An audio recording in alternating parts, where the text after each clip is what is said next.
আমাদের পৃথিবীর বিলুপ্তপ্রায় প্রাণী যারা ডাইনোসরের চেয়েও বেশি বিপজ্জনক ছিল। হেলিকপ্টার এবং শহরের মতো দেখতে এই মাছগুলি ২৭০ মিলিয়ন বছর আগে গভীর সমুদ্রে পাওয়া গিয়েছিল।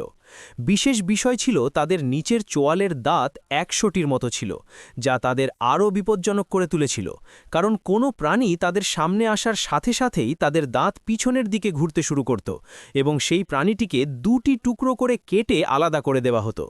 পৃথিবী থেকে ডাইনোসর বিলুপ্তির পর টেরার বার্ডস তাদের অঞ্চল সম্প্রসারণ শুরু করে এবং শীঘ্রই তারা দক্ষিণ আমেরিকার সবচেয়ে বিপজ্জনক শিকারী হয়ে ওঠে, যাদেরকে অন্য কোনো প্রাণী সেই সময়ে পরাজিত করতে পারেনি, কারণ তারা তাদের বড় পিক এবং স্টিংরে দিয়ে সহজেই অন্য প্রাণীর মাথার খুলি ভেঙে ফেলতে পারত।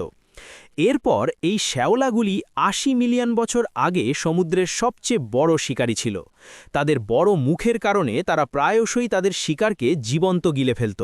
যেহেতু তারা সাপের খুব ঘনিষ্ঠ আত্মীয়, তাই অনেক বিজ্ঞানী বিশ্বাস করেন যে সম্ভবত তাদের মুখে সাপের মতো জিহ্বা ছিল। এখন বিজ্ঞানীরা এই প্রাণীগুলি নিয়ে গবেষণা করছেন। ভাই, এখনই লাইক দাও আর সাবস্ক্রাইব করো। আমি প্রতিদিন তোমার পাশে থেকে অসাধারণ জ্ঞান আর গুরুত্বপূর্ণ ফ্যাক্ট শেয়ার করব। ইনশাআল্লাহ প্রতিদিন নতুন কিছু শিখবে আর একদিন জ্ঞানী হয়ে উঠবে।